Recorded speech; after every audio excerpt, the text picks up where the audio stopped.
Je voulais que Nicolas soit avec vous parce que quand on fait une discussion Hall of Fame avec Nico, c'est toujours un plaisir incroyable.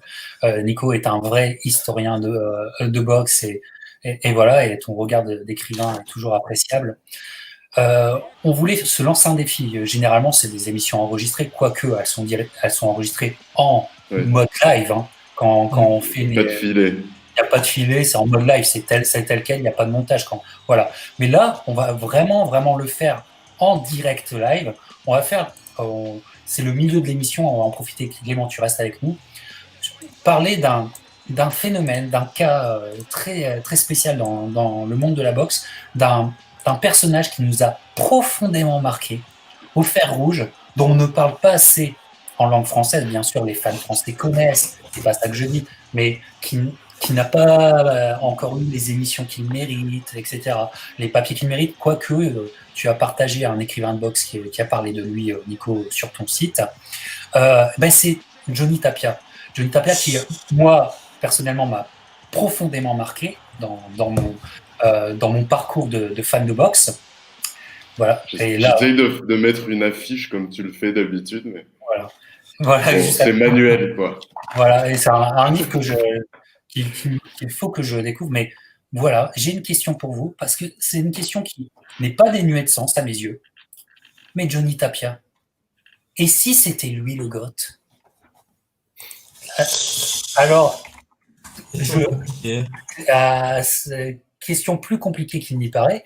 Alors, Johnny Tapia, Nico, pour ceux qui ne connaîtraient pas, comment tu pourrais nous présenter ce phénomène absolu? Wow. C'est compliqué. C'est très difficile parce que sa vie, ou je dirais même un an de sa vie, mériterait une série 12 épisodes Netflix. Donc là, tu as résumé d'un coup. Je te propose de faire un petit tableau de ce qu'était son existence hors du ring, avant qu'on rentre dans le ring avec lui, parce que finalement, tout ce qui se passe hors du ring nous permet de comprendre ce qui se passe dans le ring. T'es d'accord? Ouais, exact. Alors, c'est l'enfer. Hein. On arrive en enfer. L'enfer sur Terre. Il naît dans la ville d'Albuquerque, dans un quartier un peu compliqué, Nouveau-Mexique. Son père, lui dit-on, est assassiné pendant la grossesse de sa mère. Sa mère est violée et assassinée quand il a 8 ans. Élément aggravant, en fait, elle devait sortir danser. Il avait une mauvaise intuition. Il l'a supplié de pas sortir danser. Elle a dit j'y vais quand même. Et puis au milieu de la nuit, il regarde par la fenêtre pour voir si elle rentre. Et là, il voit 2 hommes en train de la mettre dans le coffre d'une camionnette. Il réveille ses grands-parents pour leur dire ce qui est en train de se passer. On lui met une fessée, on l'envoie dormir et puis il la reverra plus jamais. Du coup, il est élevé par ses grands-parents. Son grand-père est boxeur, donc il lui apprend les rudiments. Et puis il est élevé un peu comme un pitbull parce que ses cousins le font boxer dans la rue contre des gamins plus grands que lui, plus âgés que lui, et il parie sur lui parce que il a quelque chose. Ensuite, il traîne avec les gangs de Los Lobos. Il fait quand même une très belle carrière amateur. Il passe pro. Dans le même temps, il découvre ce qui sera, selon lui, sa maîtresse, c'est-à-dire la cocaïne. La cocaïne lui vaut un premier arrêt dans sa carrière parce que il rate un contrôle.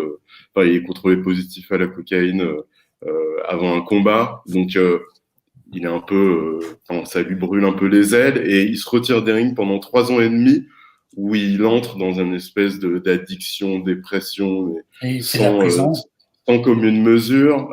Il est semi-SDF. Héroïnomane. Et puis surtout, il gagne sa vie en boxant contre les clients d'un espèce de bar malfamé d'Albuquerque où il boxe les mecs dans l'arrière-cour. Contre quelques centaines de dollars et des caisses de bière.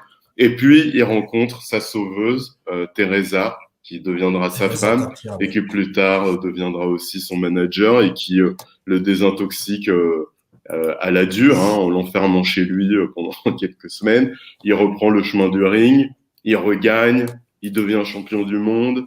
mais sa vie est super compliquée parce que en tout dans sa vie, il est arrivé 5 fois dead on arrival aux urgences, c'est-à-dire arrivé mort, et il a 5 fois il a ressuscité. Il y a une fois, ça a été encore plus dramatique parce que en fait son beau-frère, qui était aussi son meilleur ami, est mort dans un accident de la route en allant se rendre à son chevet, donc il s'en voudra toute sa vie. Il s'en vaudra aussi toute sa vie de ne pas avoir réussi à retrouver l'assassin de sa mère, dont on a fini par élucider le cas, mais qui est mort écrabouillé par une voiture 8 ans avant que Johnny Tapia découvre son identité. Il fera de la prison encore une fois parce qu'on trouve de la cocaïne suite à son intégration aux urgences. Bref, c'est vraiment une vie très compliquée. C'est même pas compliqué, c'est l'enfer. C'est l'enfer. Enfin, on peut même pas souhaiter ça à son ennemi. C'est même pas une vie qu'il a. C'est même pas une vie. C'est ton quotidien. Ton quotidien, c'est la terreur. C'est ton quotidien. C'est horrible. C'est horrible. On peut même. Je pense que même tu viens de nous le décrire, mais je crois qu'intellectuellement, on peut même pas s'approcher de la réalité. C'est horrible. Et donc il y a la boxe, encore une fois, comme toujours, c'est le seul élément rédempteur qui lui a sauvé la vie. Qui lui a sauvé la vie plus d'une fois, plus d'une fois. Et il faut se dire que cet homme était un addict, enfin c'était un malade fini. Ce mec, en étant addict, a fait cette carrière-là. Moi, je n'arrive pas à conceptualiser ça. C'est incroyable. Ce mec, à chaque fin de combat, en fait, il y avait déjà la drogue dans son vestiaire et il commençait une espèce de cuite qui pouvait durer des semaines, voire des mois, en fait. C'est un type qui a consommé une vingtaine d'entraîneurs, non pas parce qu'il bossait pas à la salle ou qu'il était désagréable, parce que ça a toujours été un amour et ses démons intérieurs étaient toujours tournés vers l'intérieur et pas, tu vois, pas tourné vers ses coachs ou ses partenaires d'entraînement.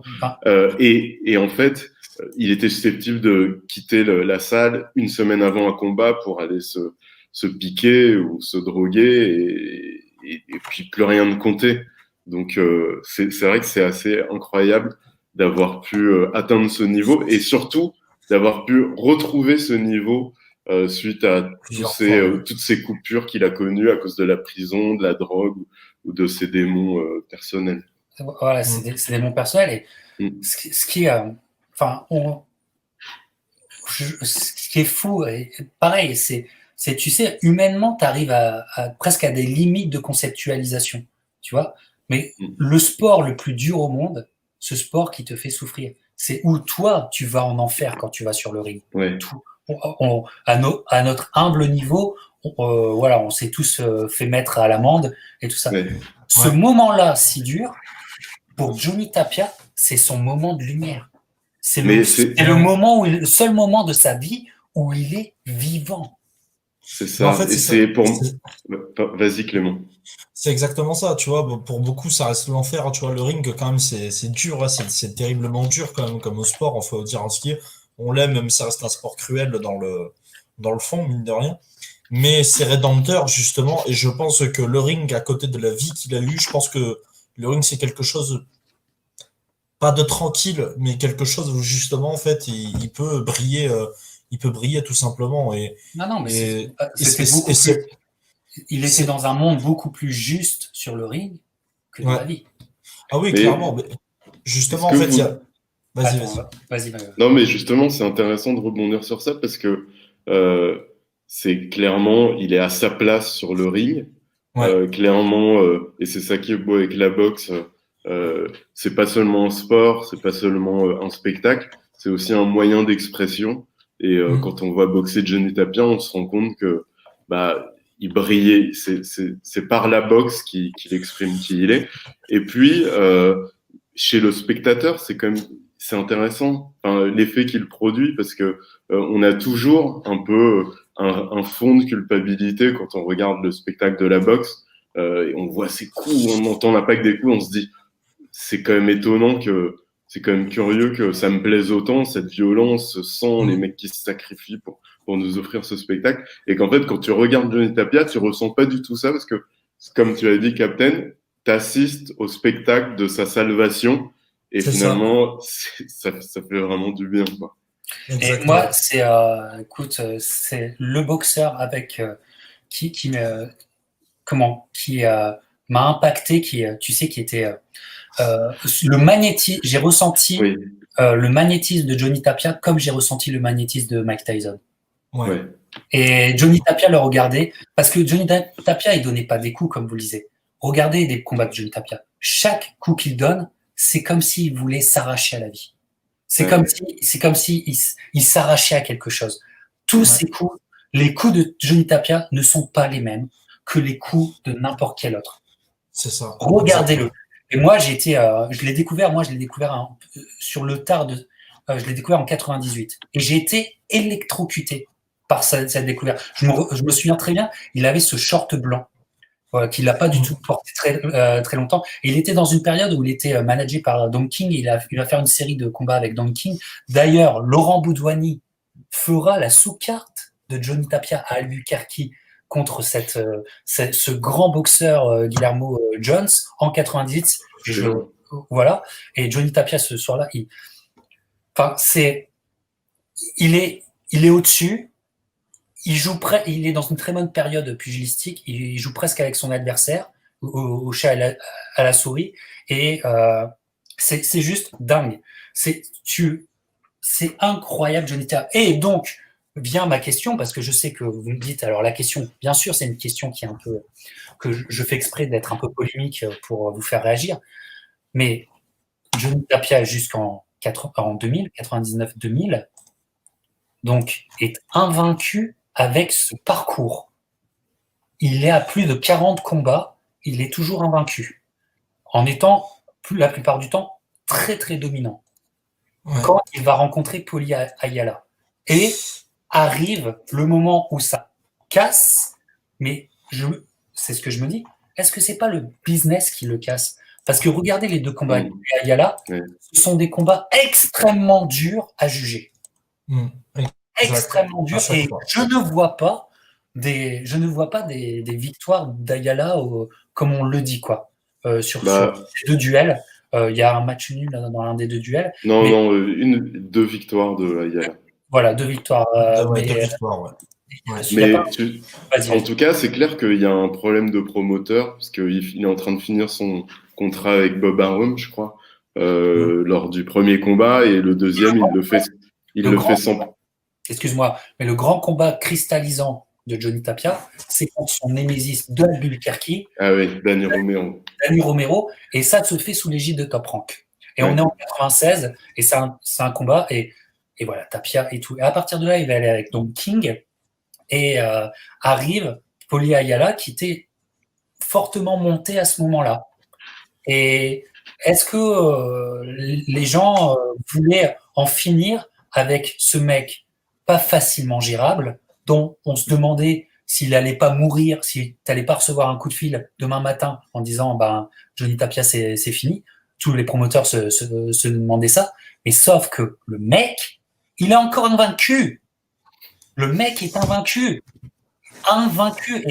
et t'as une carrière comme ça où tu ne peux même pas sortir un combat où tu dis là c'est peut-être une défaite un peu cachée. Même pas, il y a pas ça. On a plus de 40 combats.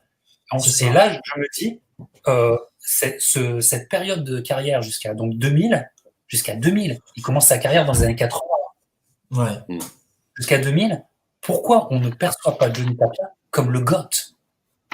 Parce que, vu le parcours, pour moi, c'est le GOAT. Voilà. Je vous laisse, excusez-moi. Tu nous donnes beaucoup de choses à commenter, là, dis donc. Exactement. En tout cas, tu sais, la définition du GOAT, je crois que tu avais développé ça dans une libre antenne, c'était très juste, c'est que c'est quelque chose de très subjectif. Finalement, t'es the greatest of all time de quelque chose, tu vois, à mon avis. Et ce qui est sûr, à propos de Johnny Tapia, c'est que c'était le GOAT des boxeurs émotifs. Et c'est peut-être pour ça que tu ressens autant de choses pour lui. Moi aussi, je ressens énormément de choses pour lui. Rien que sa voix, tu vois, ça me fait de la chair de poule. Parce qu'il avait une voix extraordinaire. Et en fait, moi, j'ai une petite théorie par rapport à son émotivité, à l'impact de son émotivité sur ses combats. Parce que c'est un boxeur qui se laisse prendre, parfois dépassé par ses émotions. D'ailleurs, il y a certains combats où il déjoue un peu parce que, en fait, il a envie de donner du spectacle, il rend des coups, coup pour coup, alors qu'il a contre Ayala, par exemple, sur le premier combat, alors qu'il a un jeu de jambes extraordinaire, des réflexes extraordinaires, une capacité à remiser extraordinaire, et que parfois, il renonce à certaines avantages, une certaine, disons, domination pugilistique ou technique pour faire un slugfest. Mais ce qui est assez extraordinaire, c'est que cette émotion qu'il amène sur le ring, qu'on voit à travers sa voix, à travers cette communication permanente avec tout ce qui l'entoure, c'est-à-dire qu'il parle à l'arbitre, il parle à son adversaire, il parle à son entraîneur, il discute pendant le round, il parle au public en plein échange de coups, il parle aussi, et ça c'est assez révolutionnaire, au public à travers la caméra de télévision, donc il est entre le 11e et 12e round, et il dit « Albuquerque, I love you, Albuquerque ». Qui fait ça? Normalement, tu essaies de reprendre ton souffle. Et en fait, cette émotivité qui répond tout autour de lui pendant ses combats, et ben, pour moi, elle contamine à la fois le public, les téléspectateurs qui assistent à ça, mais aussi ses adversaires.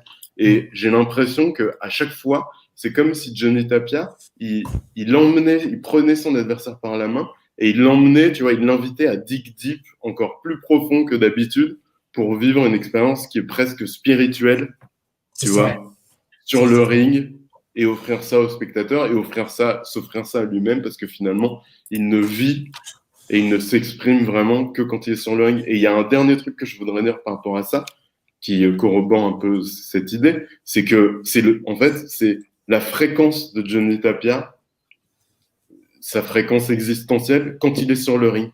Il parle super vite, il parle tout le temps, en fait, c'est comme si son rythme naturel, c'était cette espèce de rush d'adrénaline que tu vis sur le ring. Et quand tu lui enlèves ça, d'ailleurs, sa famille était très inquiète quand il a pris sa retraite. Bon, il a survécu 10 mois à l'absence de boxe. Hein.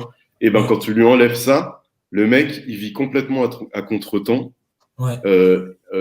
en manque d'émotions fortes, parce que c'était une personnalité très addictive. Et du coup, pas étonnant qu'il sniffe, tu vois, pour essayer de peut-être retrouver ce rythme-là. Mais ouais, c'est le GOAT des émotifs, mais 100%.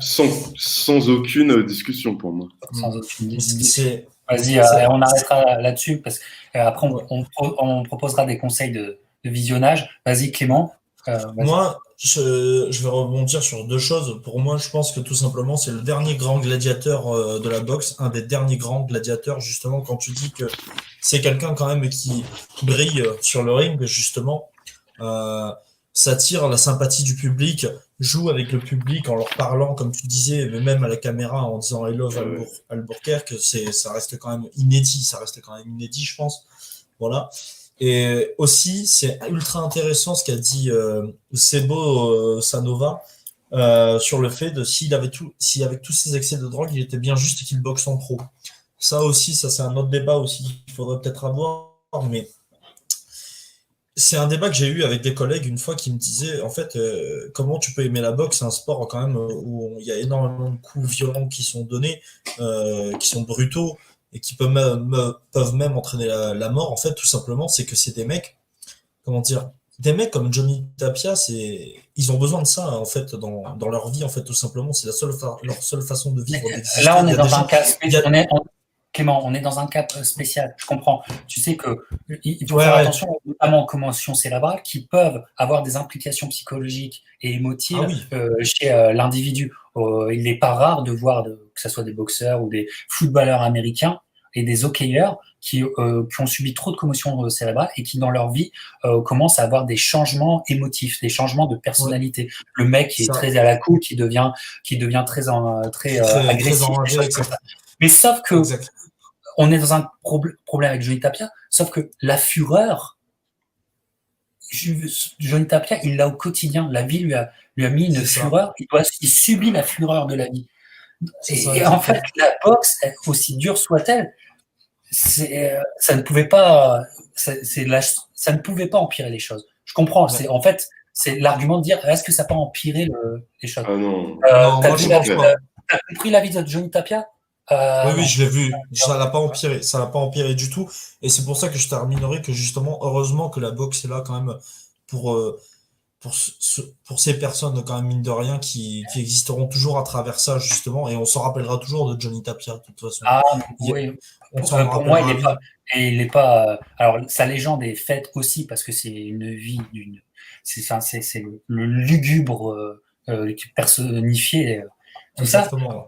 Ça, mais en termes pugilistiques, il n'est pas vu à sa juste mesure. Et donc, les conseils de visionnage pour finir sur le Johnny Tapia, et après on reste avec Clément, on reste avec Nicolas pour débattre boxe, actualité. Vas-y. Juste, par rapport à ce qu'on disait sur l'impact de la boxe sur la vie d'un type comme Tapia, il avait expressément demandé à ce que son service funéraire se fasse sur un ring. Donc, ils ont posé son cercueil sur un ring à Albuquerque, au pic d'Albuquerque. Et tout le monde est venu. La boxe, c'était le grand amour de sa vie, avec la coke et Teresa, ce qui en faisait pas mal. Du coup, conseil, ouais, pardon. Il y a juste Bernard, Pirate Bernard, qui nous demande, vous savez comment il est mort, justement, du coup il est justement, comme le dit après Pirate Sebo, d'une crise cardiaque due à une consommation de crack, je pense. Voilà, possible. Exactement. Il faut dire ce qui est, quoi. Ouais. Par rapport au conseil, juste parce que là, on a beaucoup parlé de sa vie en dehors du ring et de on a mis le somme à tout le monde là, on est tous en dépression. Mais c'est clair. Les conseils de lecture et après on va reprendre un petit peu le souvenir. Mais on a un peu fait l'impasse parce qu'on n'a pas trop le temps, puis les gens iront voir les combats sur la qualité pugilistique de Johnny Tapia. Et c'est un mec qui possédait vraiment tout l'arsenal du grand boxeur, un jeu de jambes incroyable. Toujours en mouvement, à une position assez classique. C'est assez bizarre, c'est une espèce de fusion entre le classique et le révolutionnaire. C'est une fusion entre plein de choses, à la fois le classique avec une pose assez classique et en même temps un mec qui à tout moment peut baisser les mains, faire le clown, etc. C'est un boxeur et on voit souvent que les boxeurs ont des très bons fondamentaux quand ils sont capables de répéter, de doubler, tripler le même coup. Et Tapia était très bon pour doubler, tripler son bras arrière et pour varier avec son bras avant, jab, crochet au foie, un peu à la mexicaine, remonter, crochet. Et le mec ne perdait jamais son équilibre, jamais le poids du corps était parfaitement équilibré. Et puis il y a aussi des réflexes, en tout cas pour la première moitié de sa carrière, assez incroyable où en fait les coups arrivaient juste là, à 1 centimètre, et il bougeait juste la tête comme ça. Et c'est magnifique à voir. Et donc, on peut le voir dans pas mal de combats. Il faut dire aussi pourquoi on a parlé de Johnny Tapia, parce que il y a cette vie-là, on est parti, alors on vous a tous fait bader, mais regardez un combat de Johnny Tapia, c'est magnifiquement beau. Ouais, c'est magnifique. C'est magnifiquement beau. Ouais, ça fait partie de ces boxeurs, où la boxe, c'est tellement beau à voir. Et alors, allez, le ou les combats que tu recommandes? Alors, mon combat préféré, c'est pas très original, c'est celui contre Danny Romero parce que au-delà, c'est un grand combat, mais c'est aussi un combat pour la suprématie d'une petite ville en fait. Et ce qui est génial avec ce genre de combat, c'est que on y assiste quand il y a un championnat du monde en jeu ou dans un pay-per-view, mais en fait, c'est des combats qui ont 20 ans d'histoire derrière eux, où toute la ville était au courant qu'il y avait 2 mecs qui étaient forts, qui un jour seraient amenés à en découdre, et puis quand ça arrive, en général, c'est quand même un feu d'artifice. D'autant que Danny Romero, c'était vraiment l'archétype du good guy, poli, policier, qui avait jamais touché à la drogue, alors que Tapia, son corps était de plus en plus couvert par les tatouages, il avait été dans un gang, puis tout le monde était au courant de ses problèmes de dépression et N'oubliez pas qu'il ne peut pas faire le combat à Albuquerque. Parce que tellement les gangs, ils ont tellement peur que ça se finit en massacre dans l'aréna. Voilà. Alors moi aussi, je recommande Danny Romero parce qu'il y a tout. Et juste par rapport à Danny Romero, ce qui est incroyable sur ce combat, justement par rapport à l'émotion, c'est que sur ce combat, son entraîneur de l'époque, Jess Reed, a réussi à lui mettre dans la tête de rester maître de ses émotions, et il fait un combat très très très intelligent où il ne cède pas à la tentation de l'épreuve de force, et il va bouger pendant tout le combat tout en rentrant, en punissant Romero. Il ressort, et c'est extraordinaire parce que Johnny Tapia est un mec qui sait être agressif en reculant, et ça c'est aussi la marque des très très grands techniciens. Exact, ouais. Exact. Tout à fait. Moi j'aime aussi la période, je crois c'est sur USA Today, où il a encore son short noir à bande mauve.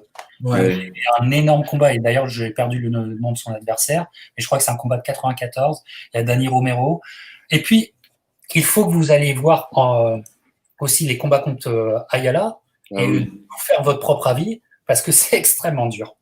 C'est extrêmement dur à pouvoir scorer, à scorer, mais malgré tout, il y a cette vista qui est encore splendide dans ce combat. Il est d'une vista. C'est extrêmement rare de voir un boxeur magnifier autant de beauté dans sa boxe. Et voilà, moi, il a été essentiel dans mon parcours de fan, Johnny Tapia, essentiel. Et c'était bien qu'on en parle. Alors, on s'est mis un peu le seum avec cette histoire. On va arrêter là sur notre portrait de carrière, notre portrait de Hall of Famer de Johnny Tapia. On l'a fait en direct. On a relevé le défi. Il faut dire ça. Voilà. Ouais. Il faut dire ça. Ouais. Je vous conseille ce bouquin qui est sorti il n'y a pas longtemps. C'est The Ghost of Johnny Tapia de Paul Zanon, et c'est très axé sur sa vie en dehors du ring. Donc c'est intéressant. Ça a été écrit en collaboration avec sa femme, enfin sa veuve. Donc c'est d'autant plus touchant. Et aussi ce que là c'est le conseil, si vous voulez regarder un truc ce soir, bon après c'est déprimant, mais voilà, il faut dire ce qui est quand même, c'est le documentaire d'HBO sur justement, qui reste quand même une référence à voir quand même. C'est comme ça que j'ai découvert Tapia personnellement. Et qui est posté sur culturebox.com. Oui, il faut aller sur culturebox.com, tout à fait. Il faut aller sur culturebox.com, mes pirates, vous le faites. Et franchement, c'est le site le plus rock'n'roll de la boxe. Voilà, tu vas y trouver ton compte. Moi, je suis absolument dans le même délire. Et merci encore, Nico, pour tout ce que tu fais. Merci à toi, capitaine. On reverra de toute façon, Nico, bientôt sur la chaîne pour d'autres portraits de carrière. Et on en prépare un avec notre ami Antoine, qu'on salue, qu'on embrasse, de 130livres.com.